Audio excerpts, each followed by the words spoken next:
Ladies and gentlemen, good evening. My name is Hissa Shohi, and I'm the head of communications and public diplomacy at the UAE Embassy in Washington, D.C. Thank you for making it today. It's my pleasure to welcome you here tonight for this discussion on the role of the female voices in the contemporary UAE art scene. Joining us this evening are some of the UAE brightest stars who are shaping the country's vibrant and diverse cultural landscape. First up, Munira Sayegh, founder of Dirwaza. It's a Abu Dhabi-based curatorial lab and curator of this exhibition. Munira is a published author and has served as a curator for several prominent institutions, including Guggenheim Abu Dhabi and Art Dubai. Also joining us tonight, Abdul Jabbar, multidisciplinary artist from Iraq who now calls the UAE home. Rand, unique sculpture and installation have featured in art shows around the world, including Rabat Benali in Morocco and the Shubak Festival in London. Rounding out our speaker for the evening is Khawla Almarzooqi, a visual artist from the UAE who worked with digital media and paintings. Her work has been exhibited in institutions across the UAE, including the Sikka Art Fair. And also I would like to mention there are two other artists with us in the room, Ghada Al-Sayegh and Mehla Hamdan. Can you please raise your hand so people can recognize you? Okay. Tonight's discussion will also be followed by a brief Q&A. For those who are tuning in virtually, feel free to put your questions for the artist and then we can answer the questions. Moderating tonight's event, Ambassador Marcelle Wahba, President and Distinguished Fellow at the Arab Gulf State Institute in Washington and former US Ambassador to the UAE. Thank you, Ambassador, for joining us. It's a great honor to have you. Thank you, everyone, for joining us this evening, and please enjoy the discussion and then the reception later on. Okay, thank you. Can you hear me well? Okay, because I tugged on my scarf and I thought I lost the wire connection. Welcome everyone to this wonderful evening. I'd like to thank the Embassy of the United Arab Emirates. Also I have to make sure I say this right, or Munira will give me a hard time. There was a Curatorial lab, and of course the Arab Gulf States Institute for bringing us together for this exhibition titled, While Coffee Grounds Settle, Stories from the Women in the UAE. And I know that Munira is going to explain that title because I found it very evocative of the many years that I spent in the Middle East, where when you think about grounds, you think about coffee, you think about social events, and you think about getting together with people and communicating. I wanted to mention a couple of things. First of all, that this exhibition is part of the many celebrations that have been taking place for the UAE, the Women's Day for 2022, which I think was back in August, but there have been a series of events, and I think this is the main one for Washington, D.C. And I can't think of a better way to celebrate Emirati Women's Day except through art. And before I turn it over to the speakers, I wanted to say just a few words about keeping in mind how important the past is to the present and to the future, which I know the artists and Munira will talk about, and certainly when you go around, you will see that. The reason I'm bringing this up is because I think many visitors who go to the UAE today make note of the glittering, beautiful, gorgeous architectural museums in Abu Dhabi, the amazing flourishing of galleries in Dubai and also in Sharjah. And I think often jump to the conclusion that this is the reason behind this very vibrant art scene that we see in the UAE today. And I think that's a mistake because I think it goes back well even before the Federation, both in the visual arts and the traditions of oral history and poetry. So it's important to make that connection and not assume because the Louvre Abu Dhabi and soon I think the Guggenheim and all the other institutions that somehow this is a new phenomenon because it's not. The other point I wanted to mention is that also women in the UAE, women artists in the UAE are not new to the visual arts.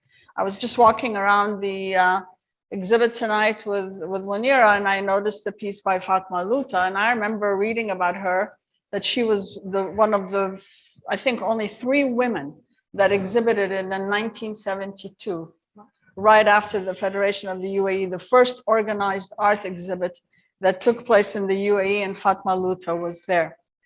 Now, it's hard to not give credit to a lot of the really amazing, I think, cultural institutions in the UAE that are both state-sponsored and also by patrons of the arts, because they've invested effort, time, and funding to make sure that people in the UAE, both men and women, obviously, have the opportunities to study abroad, have the opportunities to realize their dreams. And I think without these institutions, we would not see the amazing vibrancy of the art scene that we see today.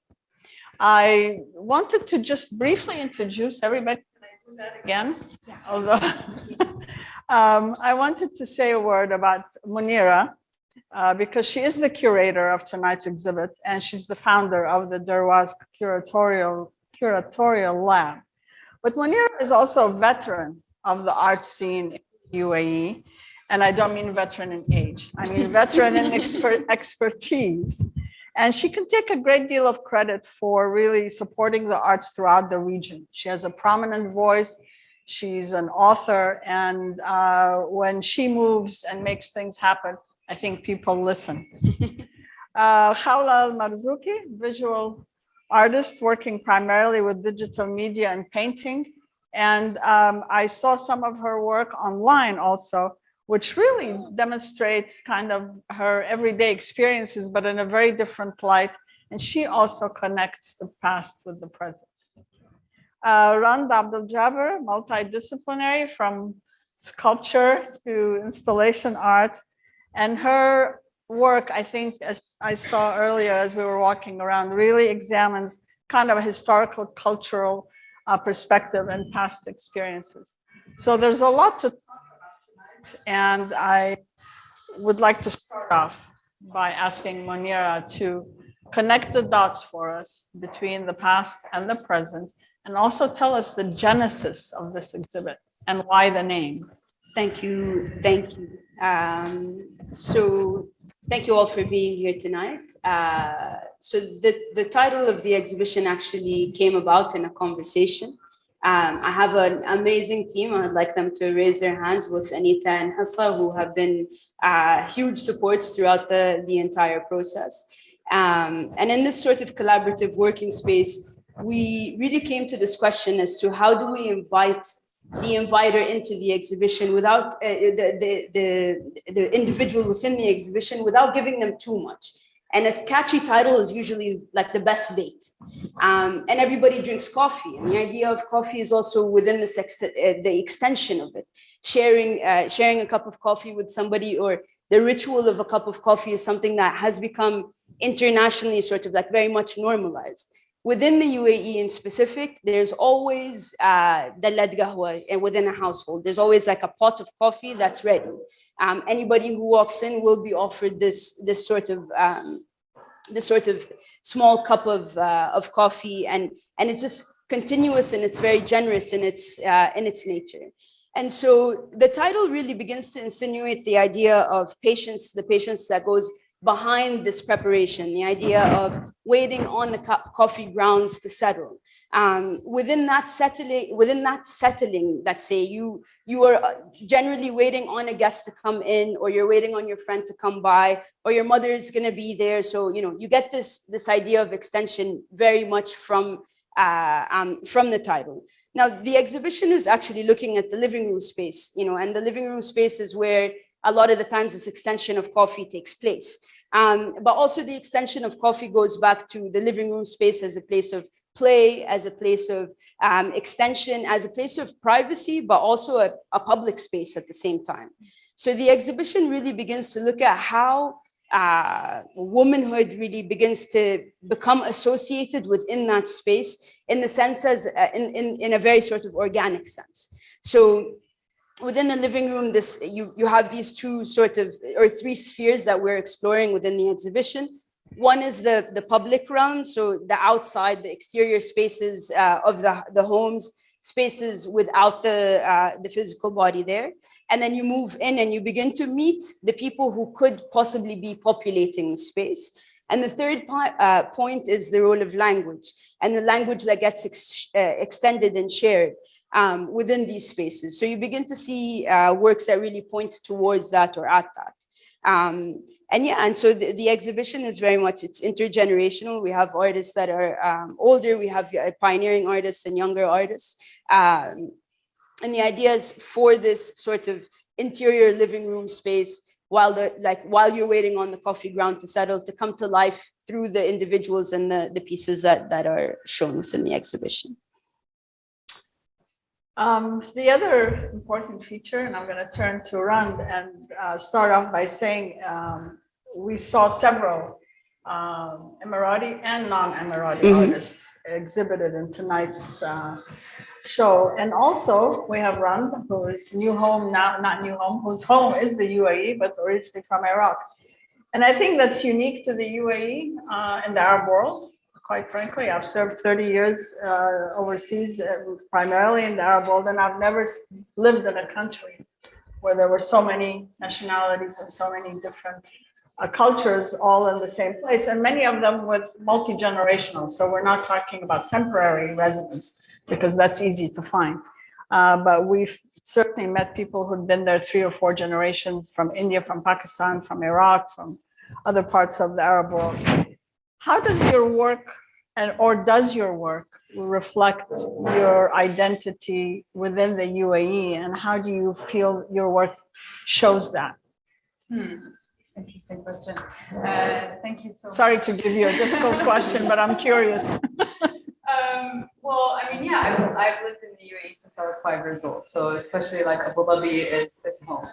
And I think that, you know, what this exhibition really starts to demonstrate to everyone is the kind of diversity of practice, of interests, of mediums.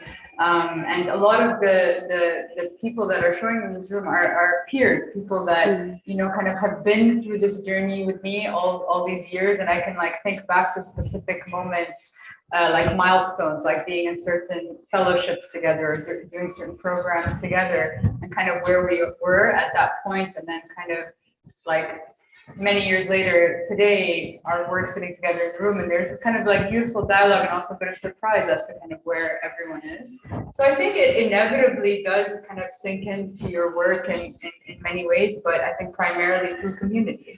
The people that you've kind of like shared this journey with, and the people that kind of you have this constant dialogue with, they're shaping the way you're thinking, you're responding to each other's work. And I think we can all testify to this kind of close-knit community that has really shaped the way we work in the UAE.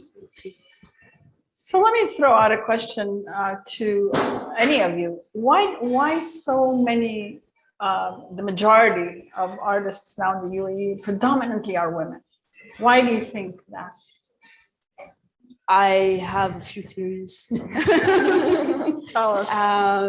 I think, so one thing to take into consideration is the National University, Zayed University, has arts only within the female campus. Oh. So there is a bigger production of female artists due to the fact that you can take art only within the women's side of the campus. I know that this year they've opened it up to both sides, but we've had some stellar and extremely brilliant artists come out of ZU. And so that's definitely one major factor. But also when you look at it, you begin to look at sort of the more formal spaces outside of education, roles of directors.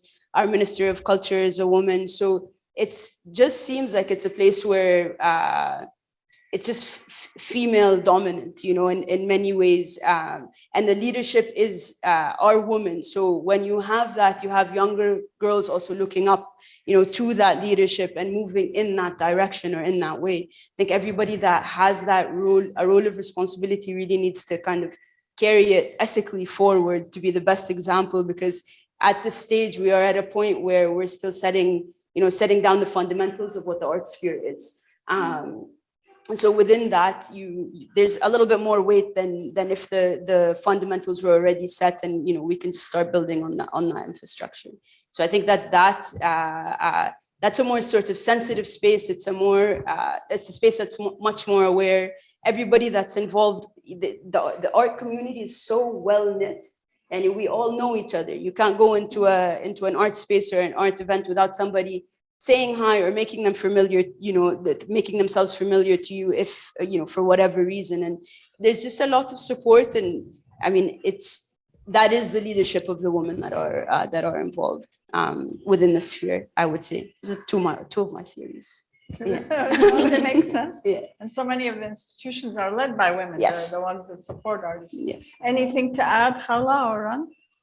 Not much. Honestly, you covered the whole thing, really. Yeah, I think it's like maybe just building off of what Munira was saying is that, people look at that and they're surprised because in other parts of the world, the systems were set up putting women at a disadvantage in a way, and it's a system that kind of kept being reinforced over time, whereas we sort of had that openness, that flexibility to shape it the way we want it to be.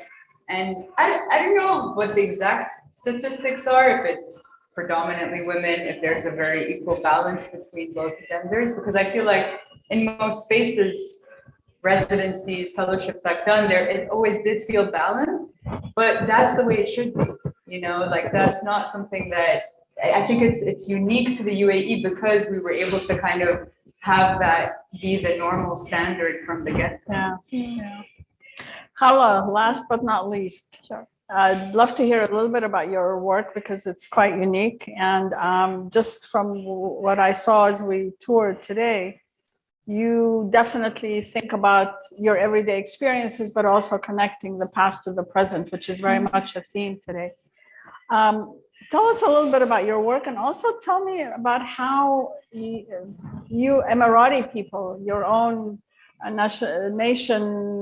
nationals rather, react to your artwork. Do they get it? Do they like it? What's their reaction? So I'd like to often describe myself as a storyteller or a collector of stories. I love just sitting down with people, even if they're strangers, and just collecting their stories. And sometimes certain stories just beg to be told, so I in turn paint them. And I feel like that's kind of my main practice. So if you look at my earlier work, you'll find that it doesn't really relate to heritage a lot. But since I started working in the heritage sector, I delved into the past a little more, and I've been focusing on that more. So I think throughout my career as well, it's gonna head to that direction, constantly growing into whoever I meet and whoever I become as well. As for the reactions I get, honestly, I get really incredible reactions, which is really nice. I feel like a lot of people can relate. And for me, people who are Emirati or born and raised in the Emirates, they do often get my work. But what I found interesting is that people who, even here in America in this show, or just people who have never been to the Emirates or haven't met many Emiratis also connect. And to me, that's really incredible and exciting. Because you will find similarities between different cultures, and if I can portray that, to me that's really exciting. Yeah, of course.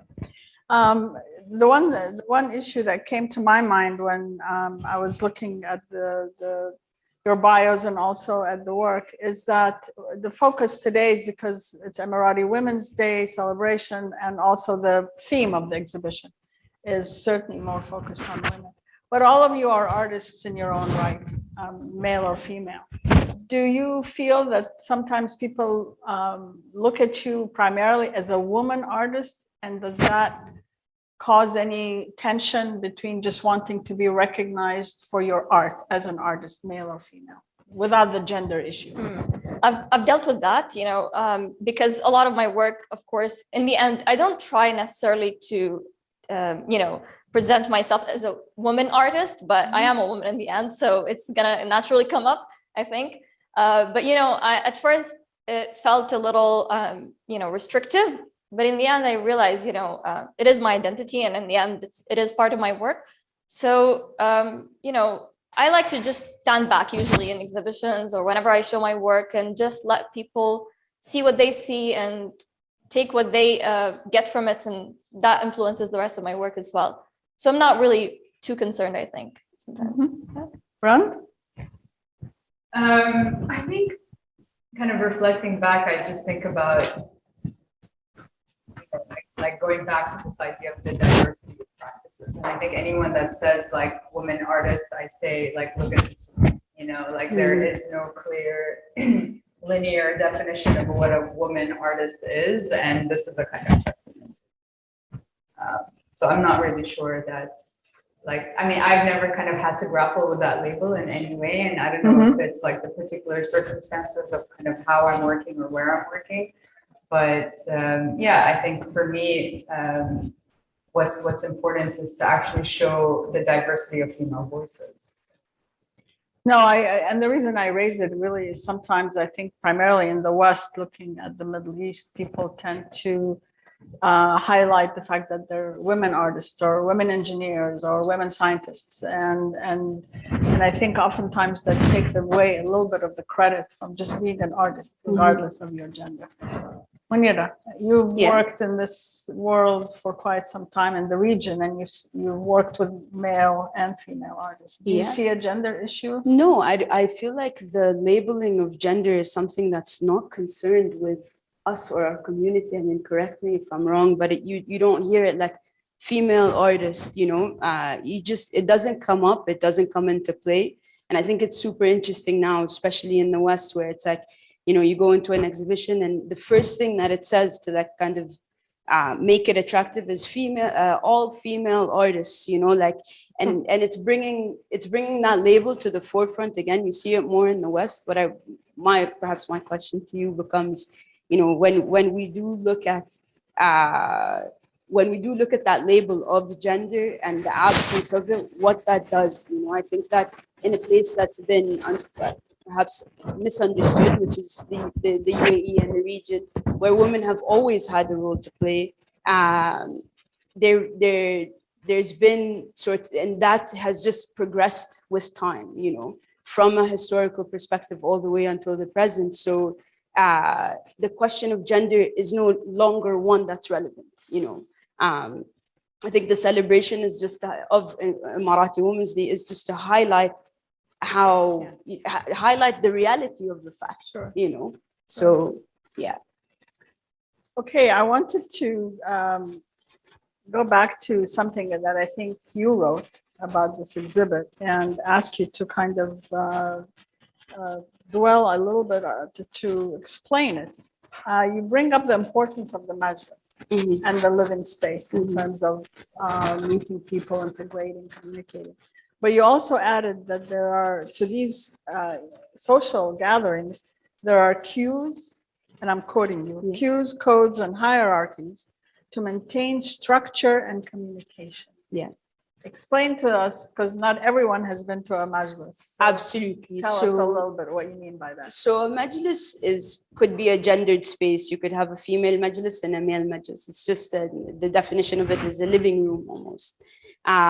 Generally, when you're a kid, for example, and you walk into the space and you have elders there, as a girl, your grandmother is there, there's a particular way of how you move. The first person you need to say hello to, and generally if they're old, you'll go and you'll kiss them on the head, would be the grandmother or the likes of the grandmother. So, you begin to understand that there's different kinds of structures that are in play. And you move on to the eldest aunt, etc., etc. Then you have time for yourself. So it really brings into perspective, A, the intergenerational sort of nature of the space, B, the things that become passed down, the traditions that get passed down in a very informal space there. You learn how to work a room, you learn how to be in a public space via this sort of day-to-day or weekend behavior, at your grandparents' place. And also the majlis historically was a space where people would come in and stay. So the wealthier families would have open majlises, and there would be a space for the women to stay and a space for the men to stay. You can naturally imagine that there was a lot of traveling happening across the Gulf. So people would know who these families are. They would come, they would stay, they would be fed and homed for however long they need. It's very much a space of extension and sort of a melting pot of cultures. Thank you for that, because I thought it was a very interesting point you made. I have a few questions that have come in from the audience. And the first one is to Khawla and to Rand together, both of your perspectives on this, please. What has been the most interesting question you've received about your work since the opening of the exhibit? Rand, Khawla, you start. Oh, that's gonna take me a second to think about. I would say it's something I actually get asked a lot, not just in this exhibition, but my work tends to be very bright and colorful. And for that, a lot of people think I'm purposely downplaying whatever is the topic I'm discussing. So I always find that interesting. And sometimes it would annoy me, but sometimes I feel like maybe that's fine as well. But I enjoyed observing in this particular opening from afar, how people were reacting. And some people would smile and just like, some of them would stay longer, some of them would pass by quickly. And I found just their reactions were really interesting. So I kind of took a step back this show most of the time. And yeah, it was my first time also exhibiting in America. So it was also a different audience, completely different audience. So I really wanted to soak that in because I know the art scene in the Emirates. So almost everyone, we're, colleagues or we know each other. So for me this time, I definitely wanted to take a step back. And yeah, it was okay. Run. Well, I'm a little late. I arrived later than my other fellow artists. So today is my first real experience with an audience. But Ambassador, why don't you tell me your reactions to the work? Well, I found it very interesting that your medium was clay, which is certainly different than the other pieces here. And I didn't quite catch the symbolism of the very long, I thought it was a hand, was it a road in your head? What was behind that? Maybe you can tell me. I didn't have the chance to ask you when we were walking around. Yeah, it's funny you mentioned that. So it's a series of work that's kind of inspired by ancient Mesopotamian artifacts, mythology.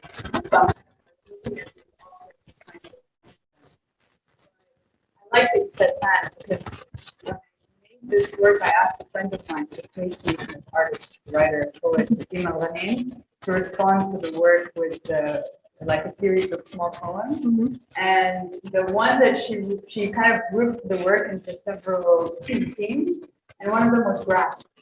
So this idea of kind of reaching out. So I feel like, I'm happy to talk about it. Oh, good. A question for Munira. How do you view the differences in curating art for the US and for UAE audience? I think taking the audience into consideration is the most important thing. Obviously, the audience in the US is very different to the audience in the UAE, who's already used to this art or this kind of visual space. I have like a key for me that I think is super important is that any exhibition needs to kind of be a conversation starter or instigate a set of thoughts that you are going to carry on after that space. So I'd say that's a similarity that I carry anywhere else. But of course, here, due to the fact that we are in DC, really bringing things that otherwise would be trumped by stereotypes to the forefront became a very important thing for me for the exhibition. Okay, I have another question, but it hasn't come in all the way. So I will ask you one of my questions. So a general question to all three of you. How do you see the work you do and the artwork that you do really contributing to voices of women in the UAE? How is that a contribution? I think all contributions are a contribution. Like the fact that you are you are female within this industry means that you are somebody that any younger high school individual can look at. Like, I think it's very important to understand how rapid the pace is back home, and that things catch on quick, but to really showcase your profession as something that is equal to engineering, let's say, or being a lawyer, is something that you have to do. You have to take that on. You have to move that forward. Once you do, then you open up that conversation for younger women alongside everybody else. I believe, the cultural sphere is an inclusive one, and that's the most important thing that I would take away from it. Yeah. Okay. Anything to add from Rand or Khawla? I would say for me, I like to think of my art practice as just, I like to just create and show, and I don't want to think about, who I represent. If I represent Emirati women or Muslim women or any woman in particular, I just create the things that make sense to me. So my experiences will be very different from 99% of Emirati women. So I think I wish, or I hope that people will take from my work or from this exhibition that we're all so different, and we cannot really be grouped together. Yeah, that's right. Well, There's like one thing I would say is maybe kind of thinking a lot about your work, Khawla, your description of the Majlis, and something that I've kind of been reflecting on quite a bit is how women, kind of carry forward oral history. Like, think about mother tongue, this idea that, so like, your story about your grandmother and the Majlis, and how through them you kind of learned about kind of social cues or hierarchies, and your work coming from also kind of these social gatherings where I'm sure, memories and stories are kind of shared. So in many ways, like, the women are the kind of keepers of a society or like cultural memory and history. And so, maybe that is the key here, right? That we're all kind of playing a part in that. Absolutely. And I think especially in societies in the Middle East, the woman's role actually tends to be the one that holds the society together in many ways. Okay, I think I've asked enough questions, and we've had a few questions from Zoom, but how many people here have a question? Please raise your hand and we'll keep it informal if you have a question. Or a comment. It doesn't have to be a question. Everyone is speechless. Okay. Well. Oh, we have one.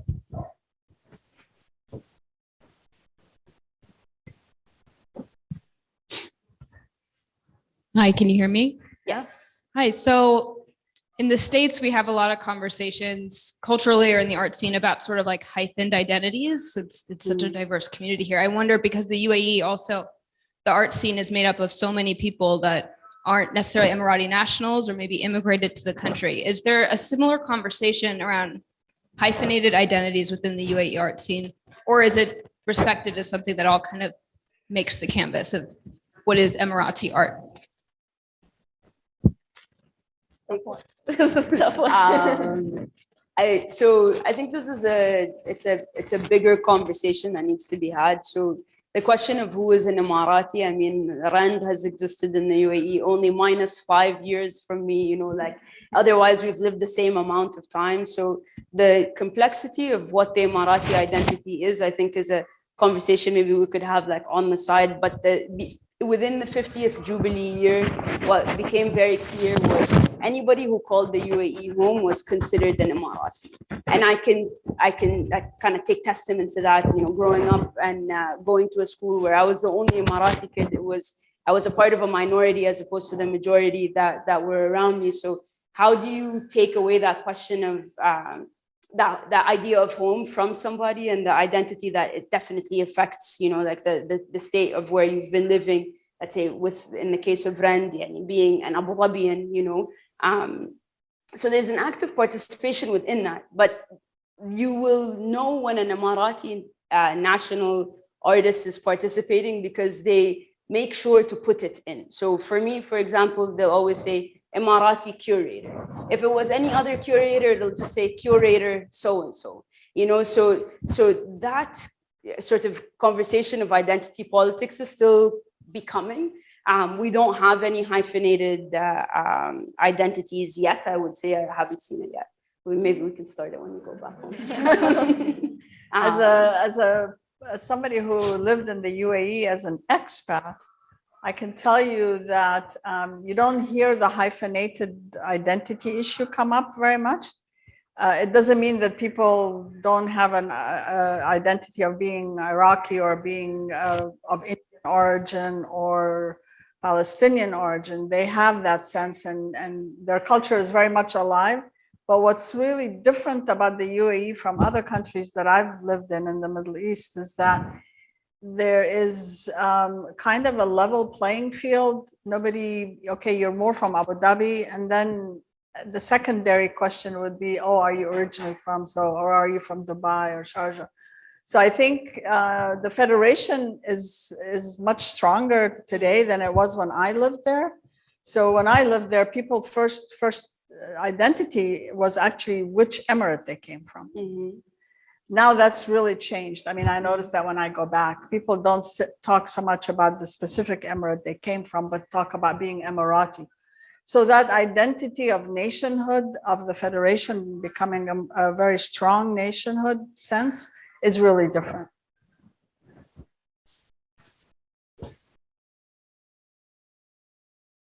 Any other comments or questions?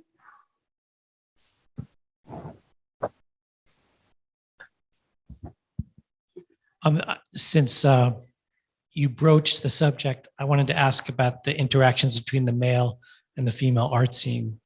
Is it just overlapping, everyone's influencing each other, a big happy gathering of collective artists, or are there separations? Are there, is there a male regard on the art that's influencing things in a negative way, even in the production of art? If you could say anything about the gender dynamics in the art scene. Yeah, absolutely. I would say it's very fluid. It's a very fluid space. And it's a space that's extremely dynamic with both genders. I would say that you can look at the UAE in although it's a young country, but we've already had particular sort of artistic movements that have taken place. So for example, the conceptual art movement that took place in the 80s was led by Hassan Sharif, who was a man. But the space then extended out and kind of like fanned out, and it just didn't look at just visual arts. It also looked at literature. And there was a movement called Sha'r al-Hir, which means like free poetry. And it's poetry that breaks down sort of the structure that it's kind of conceptual art, but in poetry form. And so in that space, you had women in the visual space, you also had women and men. So it was very much from the get-go, I would say, a fluid space and a very together space. And then on the other side of the conceptual movement, you had the movement of sort of the artists that decided to take a more traditional route, more influenced by the idea of Islam and what it says with regards to the arts, how to represent beautification. So within that, you have artists like Dr. Najat Makki, for example, on our left. And so yes, I would say from the 80s up until today, there's definitely been a mesh, and it's very much equal in its realities. Yeah. Anything to add from Ran or Khawla? I would say for me, this is actually my first show when it was all the artists are women. Yeah. So it's always been, very mixed, very intertwined. And, it's also not just with gender, also with nationalities. You find, again, I've never been in a show where it's just Emirati artists. So you see that everywhere. It is a very diverse country, and so you end up seeing just a bit of everything and a bit of everyone. And I always enjoyed just going to these like shows and galleries, and you get to see people or all the different artists as well, and it's just cool. Okay. Anything else, Ran? No. Okay. Well, I think it's time to enjoy walking around, looking at the beautiful artwork, also having a chance to speak to you individually. And please join me in thanking and welcoming our speakers from the UAE. Thank you, Ambassador.